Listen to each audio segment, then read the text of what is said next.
Two silhouettes moved through the white silence, an old man and his wife, leaning on each other as the wind tore across the mountain road. Their coats were thin, their hope even thinner. No one was supposed to see them out there. Miles away, a Navy SEAL drove through the same storm, a man chasing ghosts, not destinations, with only his German shepherd for company. He thought he'd left saving lives behind, until the headlights cut through the snow and revealed two souls too fragile to keep walking. What happened next would prove that even in the coldest storm, mercy still finds its way to the lost. This is a fictional story created for storytelling purposes. Before we begin, tell me, where are you watching from? Drop your country in the comments below. Snow drifted through the valleys of Blue Ridge, North Carolina, like fine white dust shaken from God's own hand. The sky hung low and gray, pressing against the mountains until the peaks disappeared behind a curtain of storm. Roads were empty, frozen ribbons winding through a landscape that had forgotten color. Along one of them crawled an old Ford pickup, its engine humming like a tired heart, headlights trembling against the white. Inside, Ethan Cole gripped the steering wheel with gloved hands. He was 38, but the war had carved deeper lines into him than age ever could. His face was angular, drawn tight by habit and restraint. A short, uneven beard shadowed his jaw, the color of dark ash.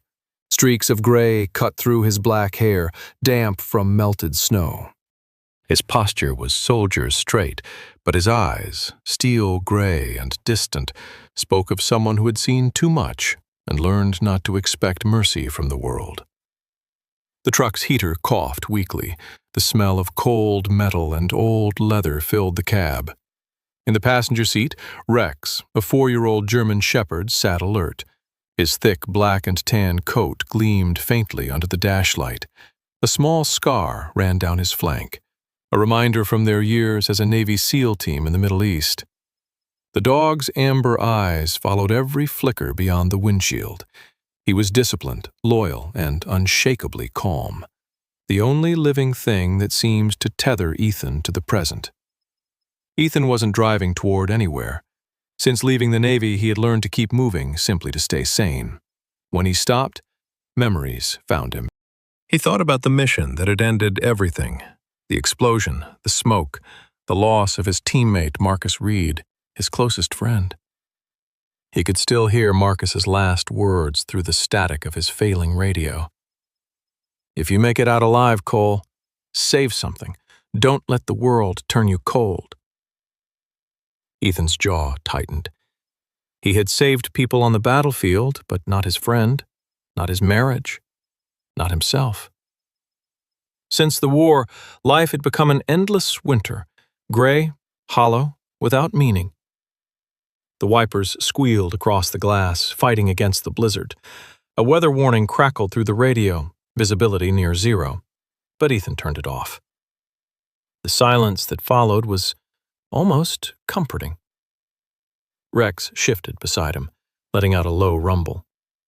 His ears flicked forward, nose twitching. "What is it, boy?" Ethan asked quietly. Rex's gaze fixed on the road ahead. Through the curtain of snow, faint movement appeared, two small shapes staggering along the roadside.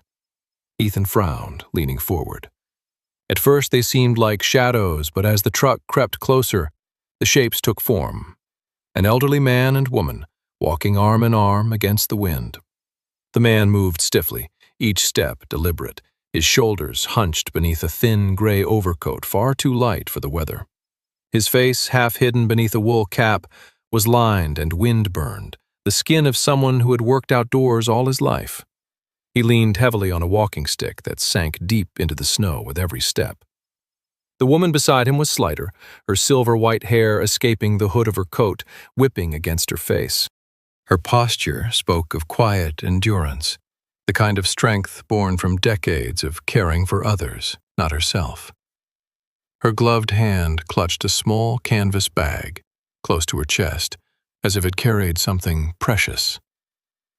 Ethan slowed the truck, heart rising into his throat. No one should have been out here. There wasn't a town for 20 miles in either direction. The man stumbled, and the woman caught his arm. Even through the windshield, Ethan could see the tremor of exhaustion in their bodies. He hit the brakes, tires sliding on the ice before catching traction. The truck stopped a few yards ahead. For a moment he just sat there, engine idling, staring at them through the falling snow. They looked impossibly fragile, like ghosts wandering a world that had already forgotten them. He thought of Marcus again, of promises and failure, and something inside him shifted, an ache that demanded to act. He grabbed his flashlight and pushed the door open. The wind bit into his face immediately, slicing through his coat. Rex barked once, sharp and alert, then leapt out beside him, paws sinking into the drift. Together, man and dog stepped into the storm. "Hey!" Ethan shouted over the wind. "You folks all right?" The couple froze. The man turned first, blinking through the snow. His voice came hoarse and wary, thick with cold. We're fine, son. Just trying to get down to town." "Town's 15 miles that way," Ethan said, pointing behind him. "You won't make it in this weather." The woman's lips were pale, her breath shallow. "We didn't have a choice," she said, her tone trembling between fear and apology. "My husband, his heart medicine, it's gone. We were hoping someone would—" She stopped, pressing a hand against her chest as if the words themselves hurt to breathe. Ethan stepped closer, lowering his flashlight so it wouldn't blind them. "There's a cabin a few miles back," he said. "You can rest there, get warm." The man shook his head stubbornly, though Ethan could see how badly he was shaking. "We don't want to bother anyone. We'll manage." Ethan almost smiled at that, a flicker of recognition. The pride of men who refused to ask for help. He'd seen that same pride in soldiers bleeding out on desert sand. He crouched slightly to meet their eyes. "Sir, it's not about bothering anyone. You won't survive another hour out here." The old man's jaw clenched, torn between fear and dignity. His wife gripped his arm tighter. The snow whirled harder, sticking to their coats, to Ethan's lashes, to Rex's fur. Rex stepped forward, tail low, ears pricked, his body language calm but firm, as if telling them they could trust this stranger. The woman's eyes met the dog's, then Ethan's. There was something human in that silent exchange, an understanding that words couldn't carry. Ethan took a slow step closer, raising both hands, palms out in peace. "My name's Ethan Cole," he said steadily. "I live just up the ridge. Please, let me help." The old man hesitated, eyes flicking between Ethan, the dog, and the storm around them. "We don't even know you," he said softly. Ethan gave a half smile that didn't reach his eyes. "That's all right. You don't have to. You just have to trust me for a few miles." The woman looked at her husband, snow collecting in her hair. "Walter," she whispered, "please." Ethan saw the fight drain from the old man's face, leaving only exhaustion. His shoulders sagged. Still, there was pride in the way he tried to straighten himself, holding his wife close as if he could shield her from the wind. Ethan extended his arm toward them, his voice lower now, almost a plea. "Come with me," he said. "No one survives alone." For a heartbeat, everything went still, the wind, the snow, even the breath between them. The old man, Walter Reed, met Ethan's gaze, eyes reflecting both fear and reluctant faith. His wife Evelyn squeezed his hand. Then slowly they nodded. Rex gave a short bark, breaking the silence. Ethan stepped forward through the storm, ready to lead them toward the faint glow of life, waiting somewhere in the frozen dark. The drive back to the cabin was slow and perilous. Snow swallowed the headlights in a blinding whirl, and the old truck groaned with every turn. Inside, the air fogged with the breath of 3 people and 1 watchful dog. Walter sat slumped in the passenger seat, his gloved hands trembling against his knees. His lips had turned a shade too pale, and his breathing came in short, uneven bursts. Beside him, Evelyn held onto her husband's arm, whispering softly, as though words alone might keep his heart beating. She was small, her frame delicate beneath layers of wool and worn fabric, yet there was something fiercely steady in the way she held herself, like the wind had tried to break her too many times and failed. Ethan's eyes flicked toward the rearview mirror, catching glimpses of her face under the passing beams of light. The lines around her eyes were deep, carved by years of worry and devotion, but her gaze remained calm, even in fear. Rex sat alert between them, his thick coat flecked with melting snow, his amber eyes fixed on Walter. Every few moments the dog leaned forward to sniff the old man's hand, as though gauging the fragility of life through scent alone. Ethan reached out briefly to pat his partner's head. "It's all right, boy. We're almost home." His own voice sounded foreign, softer than he expected. The cabin appeared through the storm like a memory resurrected, small, wooden, half buried beneath snowdrifts. The windows were dark, except for the faint reflection of their headlights. Ethan parked close to the porch and jumped out, boots sinking deep. He hurried around to open Evelyn's door, offering a steady hand. "Careful on the ice." She hesitated before taking it, her fingers cold as stone but still graceful in their movements. Walter tried to stand but faltered. Ethan caught him under the arm. "Easy now, I've got you." Walter, proud even in weakness, muttered, "I can walk," though his legs betrayed him with the next step. Inside, the cabin was cold and silent, the air dense with the smell of dust and pine. Ethan hadn't been here in months. It was the place his parents had built decades ago, every board nailed by his father's hand. After they passed, he could never bring himself to sell it. He had once imagined filling it with a family of his own, but the war had carved that dream out of him piece by piece. He moved quickly now, the discipline of survival taking over. "Sit him here," he said, guiding Walter into the old armchair by the hearth. Evelyn knelt beside her husband, rubbing his hands, her breath shaking. Ethan dropped to one knee before the fireplace, struck a match, and fed the flame into a nest of dry twigs. The fire caught with a crackle, its light spilling over the room like something holy. Rex circled once, then lay beside Walter's chair, head resting on his paws, eyes still alert. Ethan grabbed an old blanket from the back of the couch and draped it over the old man's legs. Then he filled a kettle with snow and set it on the stove. "We'll get you warm," he said. Evelyn nodded, though she looked lost, eyes darting from one corner of the cabin to another. "You live here alone?" she asked, her voice soft, almost apologetic.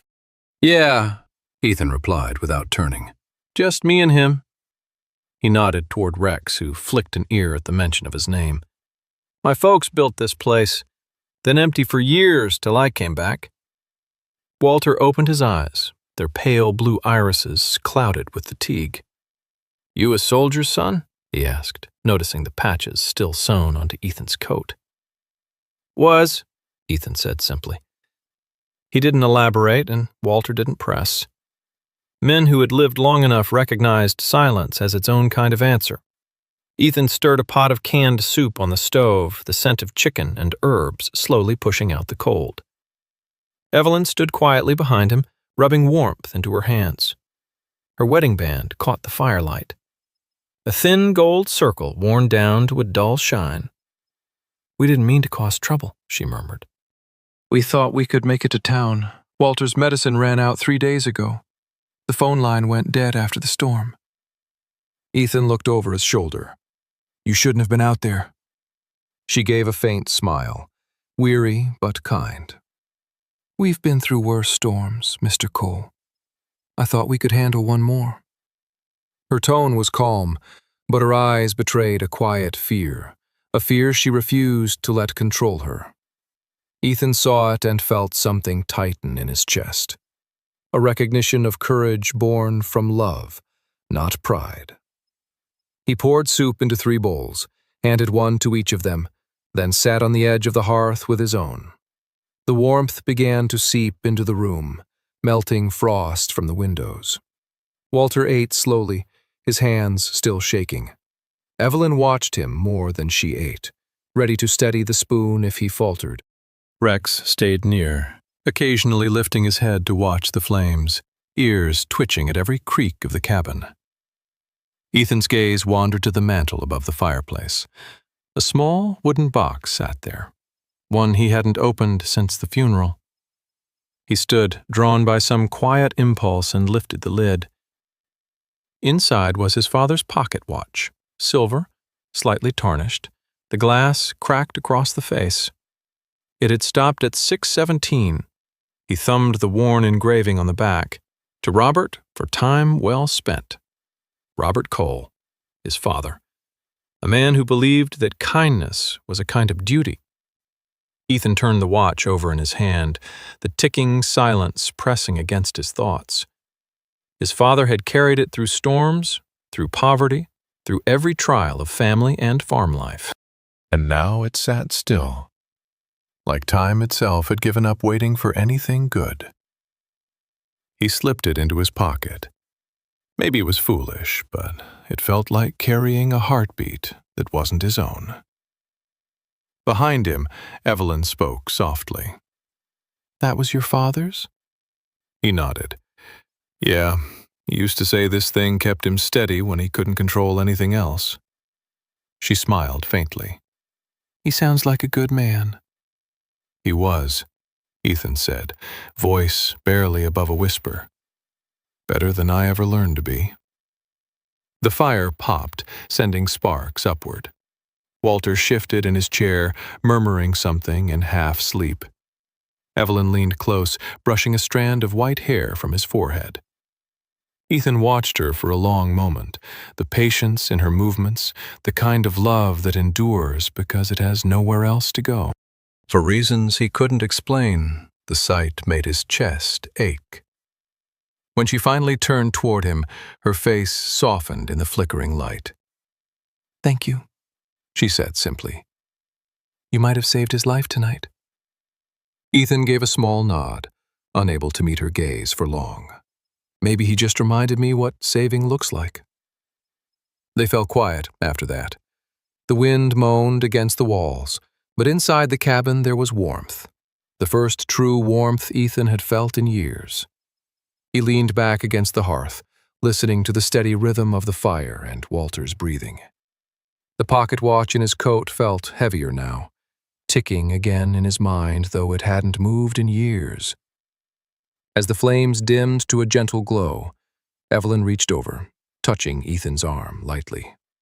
Her eyes, glossy with exhaustion, searched his face. "Robert," she whispered, the word slipping out before she could stop it. Ethan froze. The name hit him like a shock of cold air. Robert, his father's name. For a second he couldn't breathe. Evelyn blinked, confusion flickering across her features. Then she smiled faintly as if seeing someone else in his place.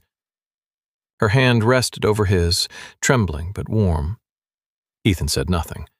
He just looked at her, the firelight dancing across their faces, and felt something shift deep inside. A mix of sorrow, memory, and something he hadn't let himself feel in a long time. Outside, the storm howled on. But inside the cabin, the fire held steady. Morning came slowly to the mountains, filtered through pale curtains of snow. The storm had quieted, leaving the world blanketed in white silence. Light seeped through the frosted windows of the cabin, painting the wooden walls in muted gold. Ethan sat near the fire, elbows on his knees, staring into the orange glow that licked the hearthstones. The smell of burning pine filled the air, mingling with the faint sweetness of oatmeal simmering on the stove. Behind him, the floorboards creaked as Rex stirred, stretching with a low groan before settling again by the door, his fur glinting like bronze in the light. From the corner of the room came a soft, confused murmur. Ethan turned. Evelyn Reed was awake. She sat upright on the couch beneath a pile of blankets, her silver hair a tangled halo around her face.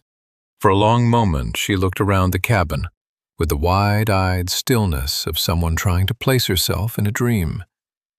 Then her gaze fell on Ethan, and she smiled gently. "You stayed," she whispered. Her voice was delicate, frayed with age, but carrying a melody of gratitude. Ethan nodded. "You were exhausted last night. The storm hasn't cleared enough to drive. Figured we'd all ride it out here for a bit." She seems to relax, pulling the blanket tighter.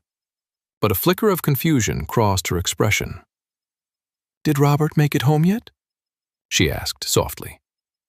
Ethan hesitated, the name hitting him like a faint echo from another life. He set down the coffee mug in his hand. "Robert?" Before he could answer, Walters spoke from the armchair near the fire. His voice was rough, still hoarse from the cold. "Evelyn, dear," he said gently. "That's not Robert. That's Mr. Cole. Ethan. He's the one who found us last night." She blinked, her brow furrowing as she studied Ethan's face. Then her cheeks flushed pink with embarrassment. "Oh, heavens," she murmured, covering her mouth. "I'm so sorry, dear. I must have—" "It's all right," Ethan said quickly, forcing a smile that he didn't quite feel. "You were tired. It's an easy mistake." Walter exhaled slowly, rubbing his chest as he watched his wife. "She gets confused sometimes," he explained quietly, the words carrying a weight that had clearly grown heavy over the years. "Doctor says it's mild dementia. Comes and goes. Some days she's sharp as ever. Others, she slips into old memories." Ethan nodded, eyes softening. "That's all right," he said again. "You both just rest. There's no rush." He stood and ladled oatmeal into 3 bowls, sprinkling sugar over the top. Evelyn ate with small, deliberate bites, occasionally pausing to glance at Rex, who watched her with polite curiosity. She reached down to pet him, fingers trembling slightly as they brushed over the dog's coarse fur. "Such a handsome boy," she said. "He reminds me of our Duke. Remember, Walter?" Walter smiled faintly. "I remember." His hand found hers briefly before he coughed, a dry, rattling sound that drew Ethan's attention. "You should stay off your feet for a while," Ethan said, his tone gentle but firm. "You're still weak. The roads are buried anyway." Walter leaned back with a resigned sigh. "You're probably right. I suppose the world can do without us for another day." As they finished breakfast, Ethan busied himself with tidying the cabin, stacking kindling, checking the window seals, refilling the kettle. It felt strange having voices in the house again. The last time he'd heard laughter here, it had been his parents' voices, years before the war, before his mother's illness, before everything began to fade. Rex padded across the room suddenly, nose twitching. He moved toward the corner where a weathered leather suitcase sat beside the armchair, the one Walter had been carrying the night before. The dog sniffed at it, tail swishing once, then gave a low whine. "Something catch your attention, partner?" Ethan asked. He crouched down and unbuckled the latch. Walter stirred, noticing. "It's all right," the old man said, voice quiet but steady. "You can look. I've been meaning to go through it anyway." Ethan lifted the lid. Inside were bundles of old letters, carefully tied with faded blue ribbon. Beneath them lay a leather-bound journal, its cover cracked and edges soft with time. The scent of old paper and sea salt rose from it, the unmistakable smell of years gone by. He glanced up. "You were Navy?" Walter smiled faintly, eyes distant. "A long time ago, before she and I married. I served on a destroyer in the Pacific, wrote her every week, even when I couldn't send the letters." Ethan picked up one of the envelopes. The handwriting was neat, deliberate, A man's attempt at control amid chaos. He unfolded the brittle paper and began to read. December 17th, 1952. My dearest Evelyn, if you ever find yourself lost in a storm, I will come for you, as I did the day we met, no matter how far I have to walk through the cold. Ethan stopped, throat tightening. He could almost hear Marcus's voice in his mind again, the echo of a battlefield promise. Save something. He looked at Walter, who sat watching the flames, eyes moist but calm. You kept them all, Ethan said quietly. Couldn't throw them away, Walter replied. I never mailed half of them. Sometimes the mail didn't go out. Other times, I think I just needed to write them to keep her close. Ethan carefully replaced the letters and closed the case. Something inside him stirred, a mix of envy and reverence. That kind of love, steady through time and distance, was foreign to him. He had spent his life chasing duty, not connection. Outside, snow slid from the roof with a soft whoomp. Evelyn looked toward the window, her reflection faint in the frost. It's strange, she said, voice trembling slightly. When I look outside, it's like the world forgot us. But maybe it's waiting for us to remember it first. Ethan turned toward her, but she seemed far away again, her gaze lost in the distance of her own mind. The rest of the day passed quietly. Walter dozed by the fire, Rex keeping sentinel at his feet. Ethan fixed a loose shutter and cleaned the stovepipe, the motions comforting in their familiarity. When evening settled, the wind picked up again, moaning through the trees like an old song. Evelyn hummed softly to herself as she folded blankets, a tune Ethan didn't recognize but found oddly soothing. He paused, watching her in the glow of the fire. The way her hands trembled slightly, yet moved with purpose. Walter woke briefly, looked toward his wife, and said, She used to sing that when our boy was little. Helps her remember good things. Ethan nodded, but his chest felt tight. He didn't ask what had happened to their son. Some questions didn't need answers. Later, when the dishes were clean and the fire had burned low, Ethan sat alone at the table, turning the silver pocket watch between his fingers. He thought of Walter's letter. If you ever find yourself lost in a storm, I will come for you. Those words looped in his mind, merging with Marcus's voice. With the faces of people he couldn't save, maybe this was what his friend had meant. Maybe saving something didn't always mean pulling someone from the fire. Maybe it meant keeping watch when no one else would. He slipped the watch back into his pocket and looked toward the two old souls sleeping by the fire, their hands touching. For the first time in years, he didn't feel like a ghost in his own life. The next morning dawned calm and brittle, the storm having exhausted itself in the night. The mountains stood silent beneath a pale winter sun, their slopes cloaked in white so pure it almost hurt the eyes to look at. Smoke rose lazily from the cabin's chimney, curling into the frozen air. Inside, warmth had returned, the kind that smelled of coffee, pine, and slow forgiveness. Ethan stood by the window, mug in hand, watching light spill across the snowbanks. Rex lay near the hearth, tail thumping softly whenever Ethan's shadow moved. The dog's fur had dried into thick waves of black and tan, his breath fogging faintly as he sighed, content. Behind him came the sound of cautious footsteps and a low grunt. You planning to stand there all day, son? Walter Reed's voice rasped like sandpaper against wood, old but stubbornly alive.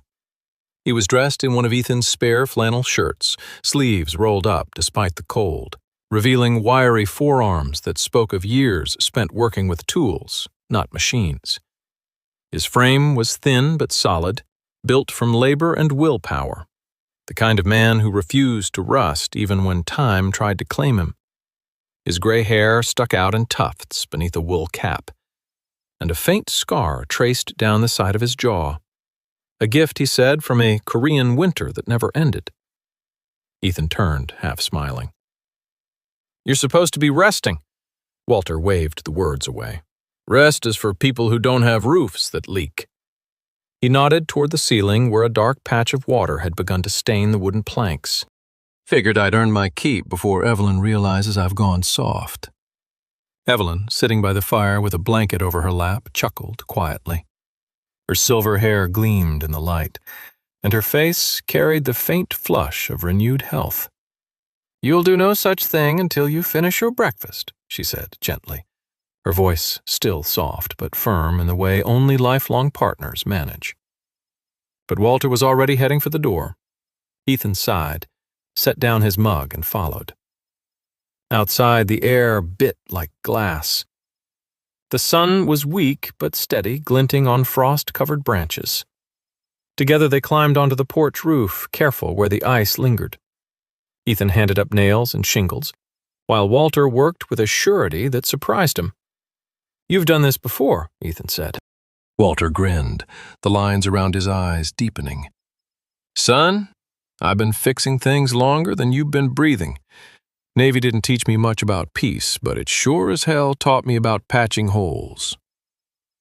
They worked in companionable silence for a while, interrupted only by the rhythmic clang of the hammer. When Ethan paused to adjust a plank, Walter glanced at him. "You said SEAL, right? That's the Ocean Boys, isn't it?" "Yeah," Ethan replied, voice low. "Special operations, long nights, hotter places than I care to remember." Walter nodded slowly. "Korea for me. Different kind of hell. Snow instead of sand, but the ghosts are the same." Ethan met his gaze. "You ever stop hearing them?" Walter drove a nail into the board with one clean strike, then set the hammer down. "You don't stop hearing them. You just start talking back." He looked out toward the horizon, where the forest pressed close to the property. "After the war, I fixed whatever I could find. Cars, radios, fences. It kept my hands busy while my mind healed. You stop fixing things, you start breaking inside." Ethan nodded, absorbing the words like medicine that burned but worked. For a long time he had believed that stillness was safety, but Walter's calm defiance made him reconsider. Maybe movement, not escape, was what kept a man alive. By midday, they had finished the roof and patched the chimney. The old clock on the cabin wall still hung crooked and silent, its hands frozen at 6:12. Walter examined it with a craftsman's patience. "You know," he said, "a clock's a lot like a man. You ignore the small jams long enough, and before you know it, time stops." He removed the glass face carefully, adjusted the inner springs with his pocket tool, and wound it once.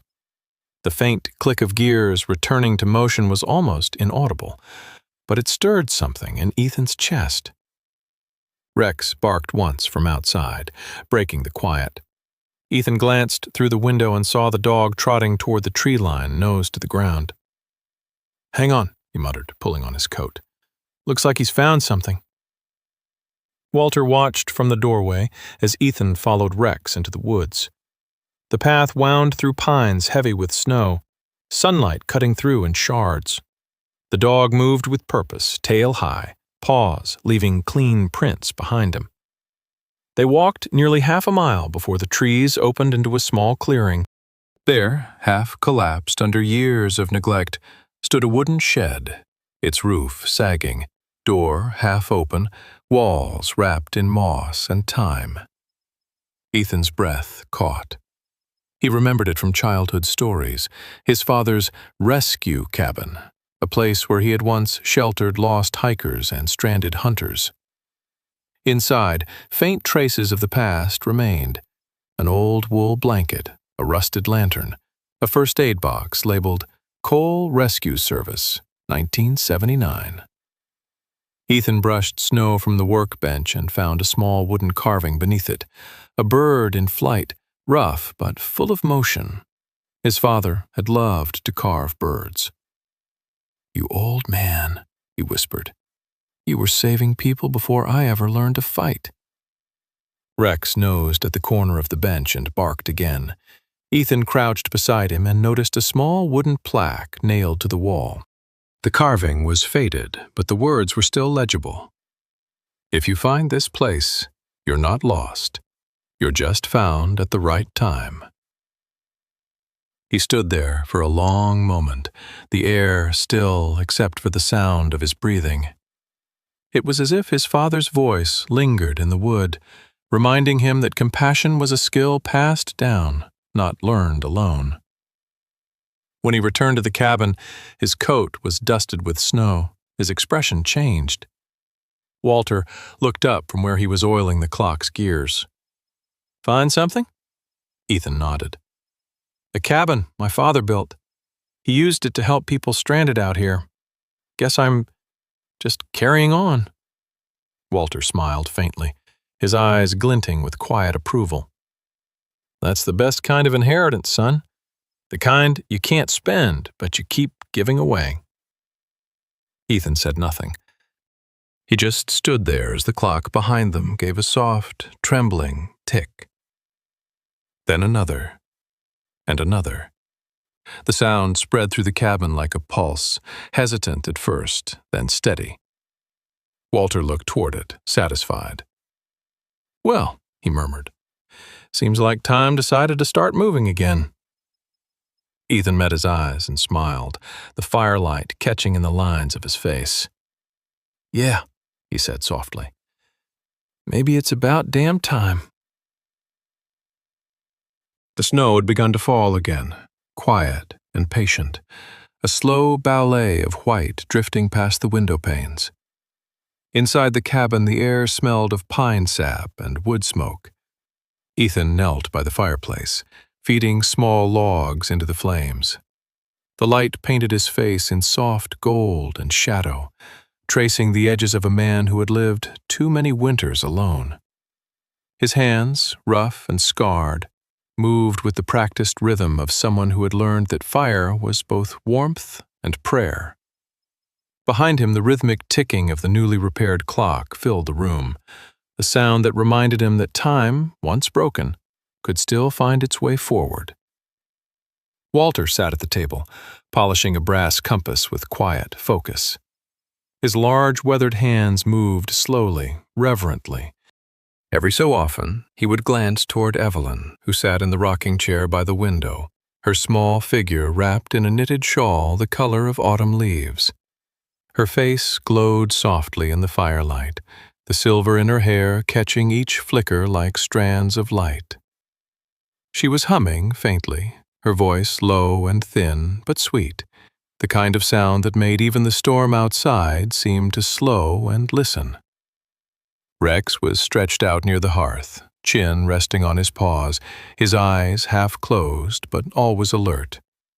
Every now and then, his ears twitched at the sound of a crackling log or the distant groan of wind in the pines.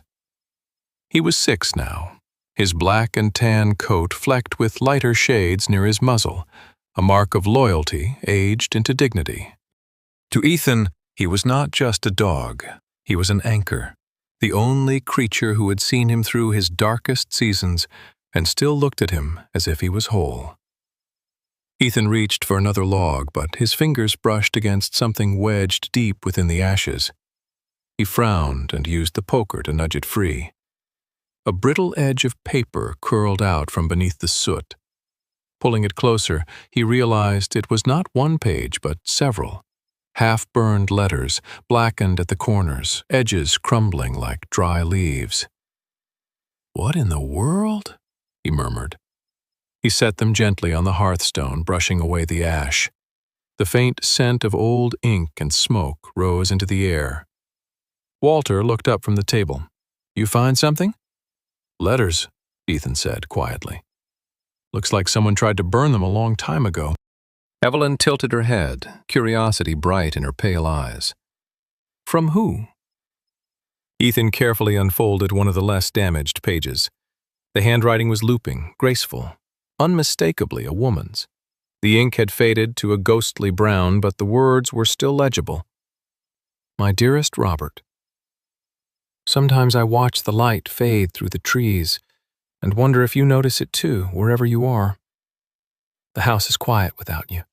Too quiet. The neighbors say you're saving lives, but I wish just once you'd save a little time for us. Ethan froze. Robert, he whispered. His throat tightened. That was my father's name. Walter rose from his chair slowly, the compass still in his hand. Your mother's letters? Ethan nodded, staring at the pages. He had never known much about his mother's life beyond what she'd left behind. Her recipes, her garden tools, her voice fading in a memory too faint to reach. But here, in the ashes of the fire his father once built, her heart had been waiting to be found. He picked up another sheet. The bottom half was gone, eaten by flame, but the remaining lines told enough. You always said the world needs good men. I just wish the world wasn't the only one that got to have you. Evelyn pressed a trembling hand to her lips. Oh, Ethan, she whispered, her voice soft with sorrow. She must have loved him deeply. She did, Ethan said, eyes fixed on the ink. He was always gone, helping strangers, running rescues in these mountains. I thought he just loved the work, but maybe he was running from something, or maybe he just didn't know how to stop giving. Walter sat beside him, leaning on his cane. That's the curse of men like him, and like us, he said, his tone rough but gentle. We think love means saving everyone else first. We forget that sometimes the people waiting at home need saving too. Evelyn's gaze drifted toward the flames. When Walter went to sea, she began softly, I used to write him every day. Half the time the letters never made it past the post office, but I wrote anyway. It kept me believing that he'd come home to read them. She smiled faintly, eyes glistening. Sometimes, love isn't about who's there. It's about who still remembers. Ethan looked at her, this fragile woman who had walked through decades of war and worry, yet still carried warmth like a lantern. Her words filled the space between them like a prayer. He reached out and handed her one of the letters. Would you read it? Her fingers trembled as she held the paper. The writing was delicate, the kind you only learn when you pour more feeling into ink than words can hold. Evelyn read slowly, voice breaking slightly as she went. I hear the coyotes at night and pretend they're the sea calling you back to me. If you ever get lost in the storm, follow the light in our window. It's the only one I've left burning. A tear slipped down Evelyn's cheek. She was lonely, she whispered, but she never stopped believing he'd come home. That's what makes it beautiful. Walter nodded. That kind of faith, that's what keeps the world standing. He looked at Ethan, eyes steady. Maybe your father didn't fail her, son. Maybe he built all this, the rescues, the cabin, because he wanted to give back what she gave him. Maybe he just didn't know how. Ethan's jaw tensed, his mind turning over old memories like stones in a stream. He thought of his father's long absences, the way his mother's smile faded over the years, the silence that filled the house after her death. For the first time, he understood that both of them had been trying to love in their own broken ways. He fed another log into the fire, watching the flames consume the blackened edges of the remaining pages. The ink bled upward, curling into smoke. Evelyn reached over and rested her hand on his wrist. Sometimes, she said softly, letting the fire finish what it started is the kindest thing you can do. Ethan nodded slowly, eyes fixed on the dance of light. Maybe, he whispered. But I think she wanted them to be found. Maybe she knew I'd need them one day. Walter chuckled lowly, his tone warm. Looks like she was right. Outside, the snow thickened again, swirling softly against the window. The fire crackled and filled the room with gentle light. Rex shifted, placing his head on Ethan's boot, his eyes reflecting the glow like twin embers. Evelyn leaned back, folding the shawl closer around her shoulders. "It's strange," she said after a long silence. "This place feels like it's been waiting for us." Ethan smiled faintly. "Maybe it has." He looked at Walter and Evelyn, the two strangers who had somehow become part of his story, then at Rex, who slept soundly by the fire. The letters lay in the hearth, their ashes mingling with the old soot from winters long gone. The flames rose and fell, whispering like voices carried through time. For the first time in years, Ethan didn't feel like an outsider looking in. The cabin no longer felt empty. It pulsed with quiet life, with the warmth of something that could almost be called family. Outside, the snow kept falling. Inside, they sat together, 3 souls and a loyal dog, bound by silence, memory, and the soft ticking of time finally set right. By the 3rd morning, the storm had broken into silence, leaving behind a still world draped in white. The cabin sat like a lone ember in the endless snowfield, its roof glittering under the hesitant sun. Ethan stood on the porch, the cold biting his cheeks, while Rex trotted through the drifts, nose buried in the powder, tail swaying in slow arcs. The air smelled clean, painfully clean, like a wound just beginning to close. From inside came the sound of Evelyn humming softly, her voice blending with the faint ticking of the clock and the occasional cough from Walter. For a moment, everything felt fragile but safe. Then came the distant crunch of tires on ice. Ethan's head snapped toward the sound. It grew louder. The groan of an engine fighting through snow, the crackle of tires skidding. He motioned for Rex to heel and stepped down the porch stairs, boots creaking on the frozen boards. The figure that emerged through the trees was wrapped in a heavy brown coat dusted with frost, a sheriff's vehicle rumbling behind him. The man was in his late 50s, broad in the shoulders, his face rugged and lined from years spent under harsh winters and harder truths. His eyes were pale blue and sharp beneath the brim of a worn hat. A gray mustache framed his mouth, which held a firm set that spoke of duty over comfort. A gold badge glinted faintly against his chest, Sheriff Cole Maddox, the same name etched on the side of the vehicle in faded paint. "Morning," he called, his voice steady but wary. "You the one living up here?" Ethan nodded, keeping his tone calm. "That's right. Ethan Cole."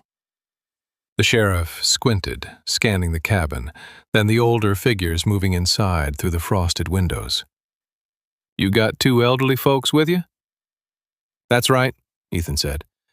"Found him stranded on the highway 3 nights ago. Brought him here till the storm passed."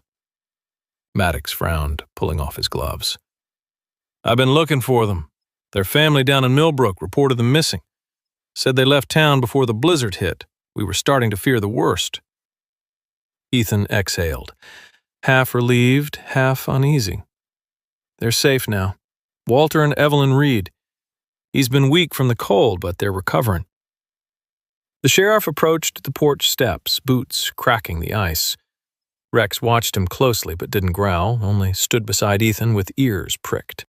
Maddox eyed the dog with quiet respect. "Fine animal you got there. Navy canine, huh?" Ethan's brow lifted slightly. "You served?" "Army," Maddox said, pulling back his coat to reveal a silver pin tucked on his collar. "A token from another life. I've seen that look before. Men and dogs that come home with more ghosts than medals." For the first time, Ethan's shoulders eased. "You'd be right about that." The sheriff stepped inside at Ethan's invitation, stamping snow from his boots. Evelyn smiled faintly from the rocking chair, her hands clasped around a mug of tea. "Oh, thank heavens," she said. Someone came. Walter tried to stand, but Maddox raised a hand gently. No need, sir. Just glad to see you breathing. You gave your family a scare. Walter chuckled, his voice still rough. Seems we gave ourselves one too.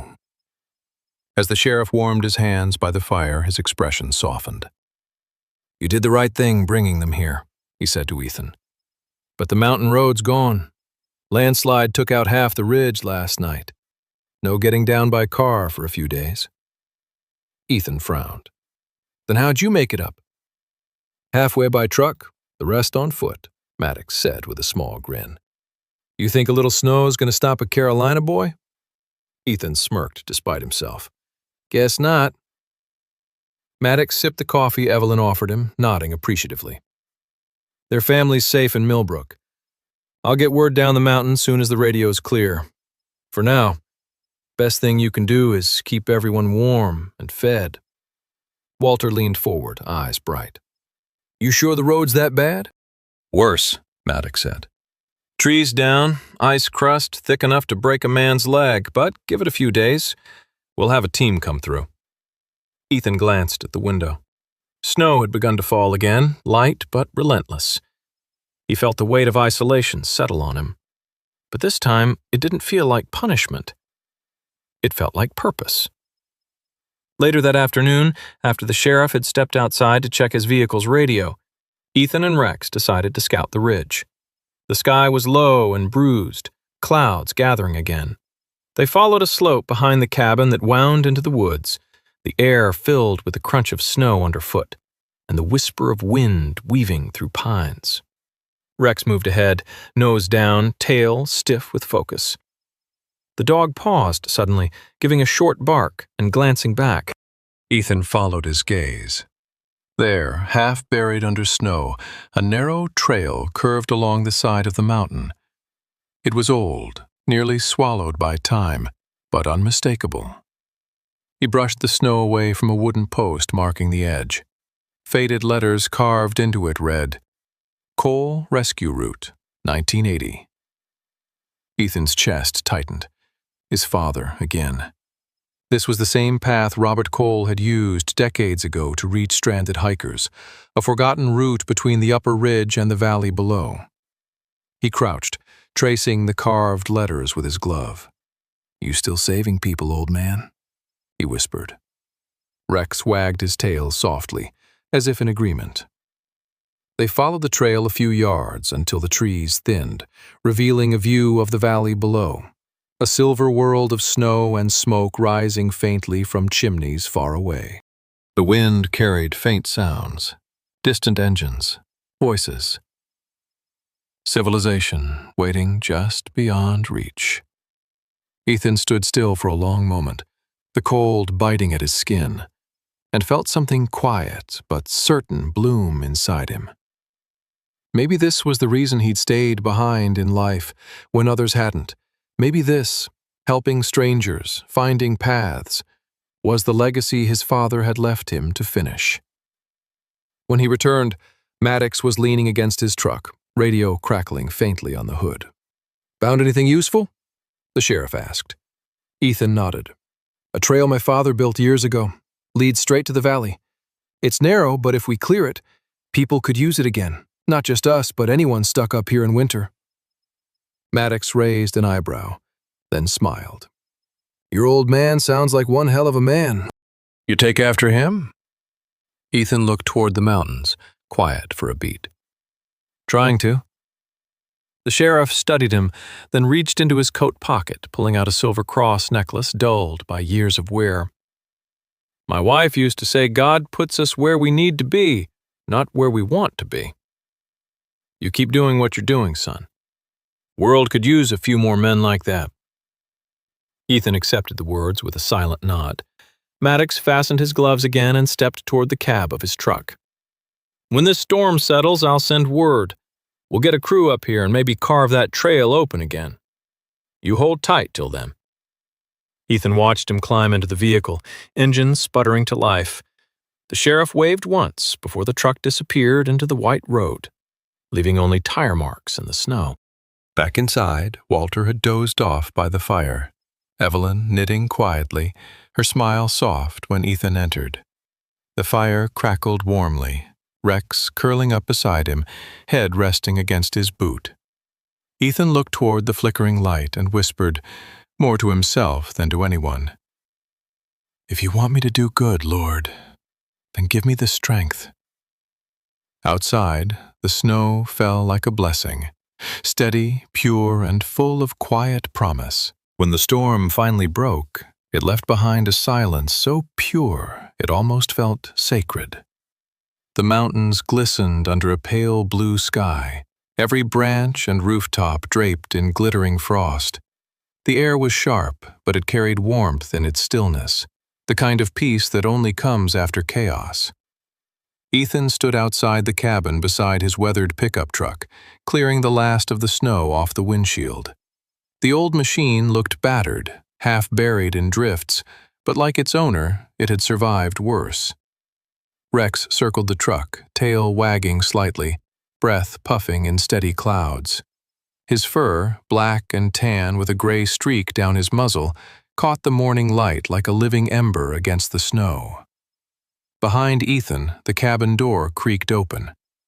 Evelyn stepped out first, bundled in a wool coat 2 sizes too big for her small frame. Her silver hair glimmered beneath a knitted cap, her cheeks faintly pink from the cold. She smiled when she saw Ethan. "You've done enough for us already, dear," she said softly. "You shouldn't have to drive us down yourself." Ethan shook his head, adjusting the chain on the truck's tires. "The sheriff's still clearing the road from the valley. It's safer if I take you myself. I can handle it." Walter appeared next, moving slower, one hand braced on the doorframe. He was pale but stubbornly upright, wrapped in Ethan's old army jacket. His breath came shallow, but his eyes, steady and gray-blue, gleamed with quiet pride. "I told her you'd say that," he muttered with a half-smile. "Seals never let someone else take the wheel, do they?" Ethan chuckled under his breath. Only when they've got something worth protecting. Evelyn touched her husband's arm, affection and worry blending in her eyes. "You'll sit up front where he can keep an eye on you." Walter grumbled but obeyed. The 3 of them climbed into the truck, Evelyn tucked beside a pile of blankets in the back seat, Rex at her feet, and Walter in the passenger seat, his hands folded in his lap. Ethan started the engine, which coughed before roaring to life. As they pulled away from the cabin, the tires crunched through the ice, leaving twin tracks etched in the untouched snow. For the first few miles, no one spoke. The sound of the engine filled the silence, punctuated only by the faint hum of the tires gripping the frozen road. The mountains rose and fell around them in long, sweeping ridges. Ethan's focus was absolute, the way it used to be on missions. His hands steady on the wheel, his eyes scanning for every shadow or slip. He had been trained to drive through chaos. This was simply another battlefield made of ice. After a while, Evelyn leaned forward slightly, her voice barely audible over the hum of the truck. "It's beautiful, isn't it? The way the snow shines when the sun forgives it." Ethan smiled faintly, glancing at her through the rearview mirror. "Yeah," he said softly. "It's like the world's saying sorry." Walter chuckled low. "Or it's just waiting to hit us again next winter." They all laughed quietly, and for a moment it felt like an ordinary morning. 3 people bound not by blood but by shared survival. But then, as the truck wound down a narrow bend where the snow had melted into slush, Walter's hand jerked suddenly. His fingers clutched at his chest and his breath hitched. "Walter?" Evelyn's voice cracked with panic. Ethan slammed on the brakes. The truck slid a few feet before stopping. He turned to see Walter slumped forward, his lips pale, eyes unfocused. "Heart!" Evelyn gasped. "It's his heart!" Ethan's instincts took over. He threw the truck into park, ripped off his gloves, and pulled Walter's seat back. "Evelyn, stay calm," he said firmly, his tone clipped but controlled. "He's not gone, not yet." He pressed 2 fingers against Walter's neck, faint pulse fading fast. He unzipped the jacket, bracing his palms on the old man's chest. "Come on, old sailor," he muttered, voice tight. "Don't make me lose you after everything." He started compressions, steady, measured, precise. The rhythm came back to him like a ghost of training. Push, breathe, check, push again. His muscles burned, but he didn't stop.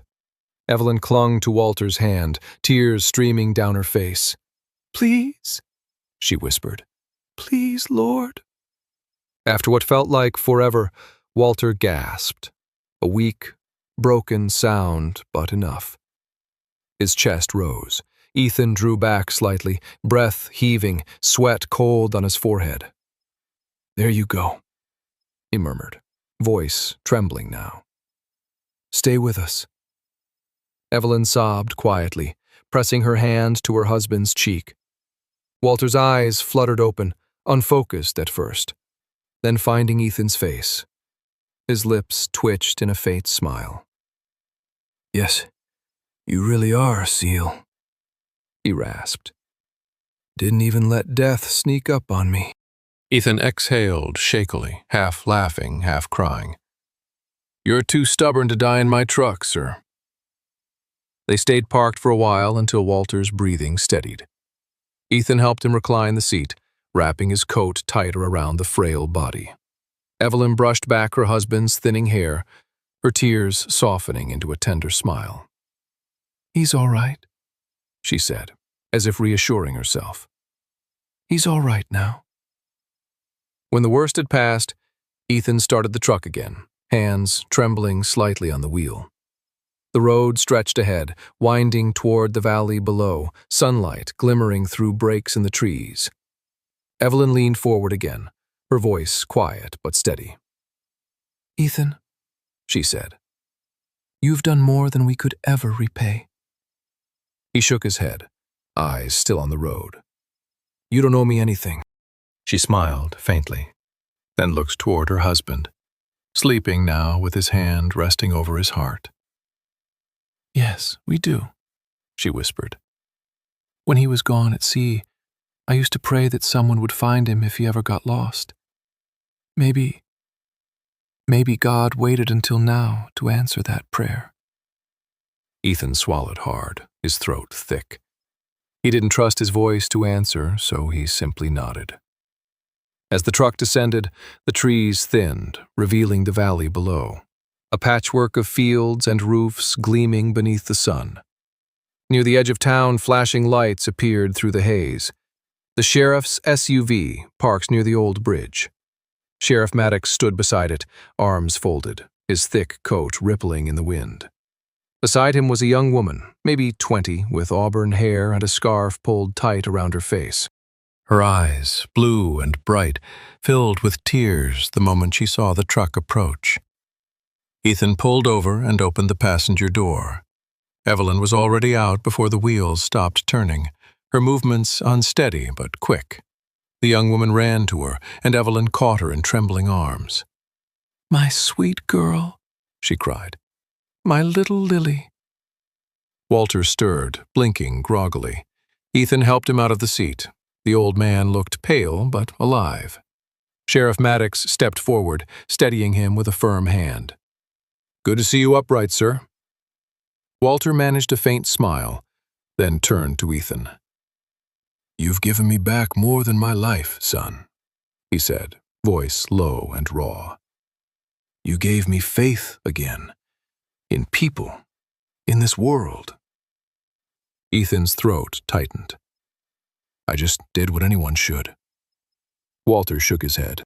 "No," he said softly. "You did what only a good man would."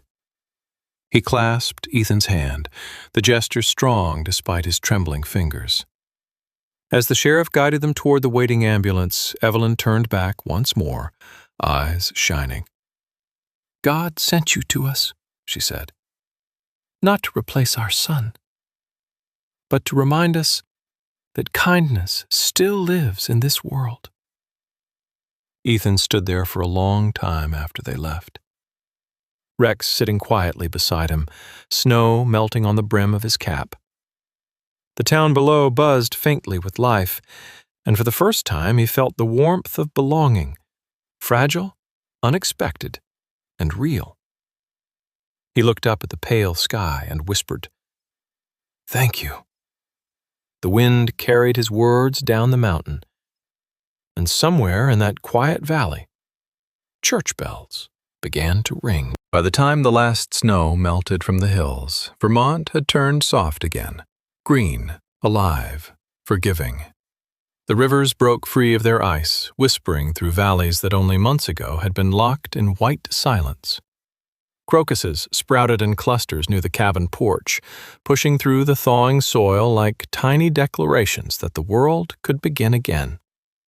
Ethan stood on that same porch, one quiet afternoon, sunlight spilling across the boards where frost had once claimed everything. He had replaced the broken railing himself, sanded the wood, and repainted it the same weathered brown his father used to favor. The smell of pine and sap lingered in the air. Behind him, inside the cabin, the old clock ticked steadily, repaired, polished, alive. Rex lay near the steps, head resting between his paws, his black and tan fur shining with the luster of spring light. He was calmer now, though still alert, occasionally lifting his head to track the sound of birds or the rustle of wind through pine. To Ethan, Rex had become something deeper than a companion, a bridge between the soldier he used to be and the man he was still learning to become. From the dirt road came the distant hum of an engine. A blue sedan wound up the hill, sunlight glinting off its windshield. Ethan smiled as he recognized it. The car stopped, and Sheriff Maddox stepped out first, looking almost unrecognizable without his winter coat. He wore a faded flannel shirt and jeans, his once stern face relaxed, mustache trimmed neatly. He looked younger in the forgiving light. "Afternoon, Cole," the sheriff called, tipping his hat as he climbed the steps. "I see you've kept yourself busy." Ethan extended a hand, and the sheriff shook it with firm warmth. "You weren't kidding," Maddox continued, glancing around. "Cabin looks like a place a man could find some peace again." "Peace," Ethan said, smiling faintly. "Still working on it." The car door opened again, and Evelyn Reed emerged, her steps slower now, but graceful. She wore a soft lavender dress and a knitted white cardigan, her silver hair pinned neatly back. Her smile, that same gentle, unshakable smile, reached her clear blue eyes. Behind her, Walter climbed out, leaning on a cane but upright, his posture proud. His once pale complexion had regained color, and his eyes gleamed with mischief and life. "You didn't think we'd let the snow keep us from visiting, did you?" Walter said with a chuckle as Ethan met him halfway down the steps. Ethan helped him up gently. "Wouldn't dare underestimate you, sir." Walter grinned. "Good, because I came to return something that belongs to you." He reached into his coat pocket and withdrew a small, round parcel wrapped in cloth. Inside was a silver pocket watch, restored, gleaming, its engraving now legible. "To Robert Cole, so that time will never steal what love remembers." Ethan stared at it, breath catching in his throat. The initials inside the lid, R.C., belonged to his father. But the watch had been rewound, its heartbeat steady. Walter placed it in his hand. "I finished repairing it last month. You said it belonged to your father." "Well, I think he'd want you to keep it running. Time's not meant to measure what we've lost, son. It's meant to remind us what we still have left to love." Ethan swallowed hard, his voice barely a whisper. "Thank you." Evelyn touched his arm softly. "You gave us something too," she said. "Hope. You didn't just pull us out of the snow. You reminded us that kindness still walks this earth." Rex barked once, as if in agreement, and Evelyn laughed. "And you, sir," she said to the dog, "are the finest guardian angel a woman could ask for." They all sat together on the porch as the afternoon light shifted toward gold. Maddox leaned back in the rocking chair, his deep voice rumbling through the soft air. "You know," he said, "when I went back to the department after that storm, folks couldn't stop talking about what you did." Word travels fast in small towns. Ethan raised an eyebrow. "Oh? What are they saying?" "They're saying the old coal cabin's open again," Maddox said with a grin. "That some former SEAL and his shepherd are helping stranded folks get through the winter. They're calling it the Winter Mercy Fund." Ethan chuckled. "That wasn't supposed to be a name. Just a note I wrote when I registered the outreach program." "Well," Maddox said, "too late. The town's adopted it."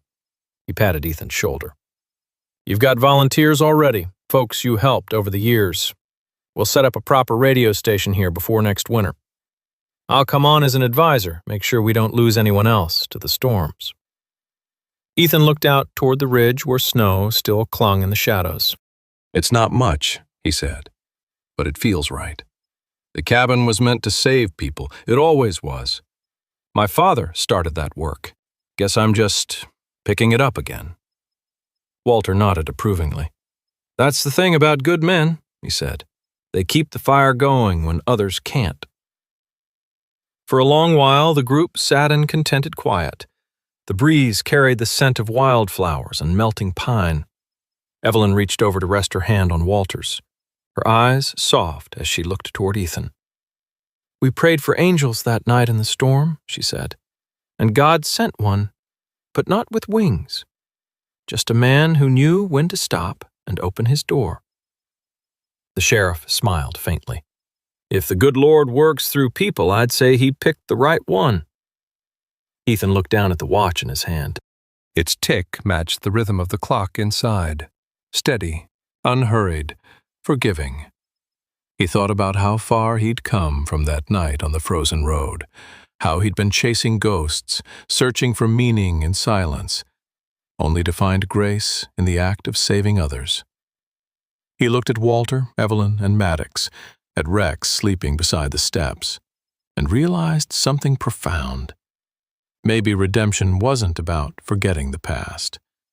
Maybe it was about living kindly enough to make peace with it. The sun dipped behind the trees, casting long amber rays across the porch. Evelyn sighed contentedly. "You know," she whispered, "God doesn't send angels with wings. He sends people who stop their trucks in the snow." Ethan smiled, slipping the pocket watch into his vest pocket. "Then I guess I'll keep stopping." The clock inside struck 6, the sound echoing softly through the air. On the porch, the steady rhythm of ticking blended with a faint beat of hearts, human, humble, and alive.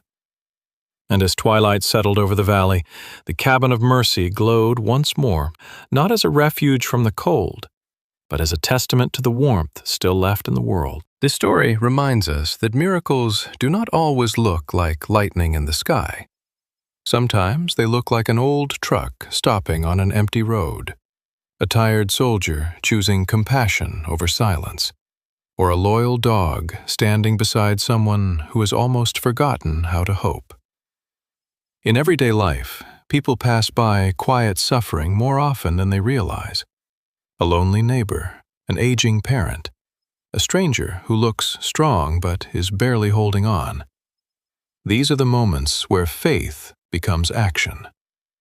God may not always change the storm immediately, but He often sends someone with enough kindness to help us walk through it.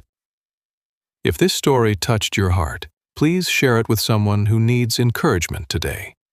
Leave a comment and tell us what part moved you most. Subscribe for more stories of hope, mercy, and second chances. May God bless you, protect your family, and keep warmth in your heart through every season of life.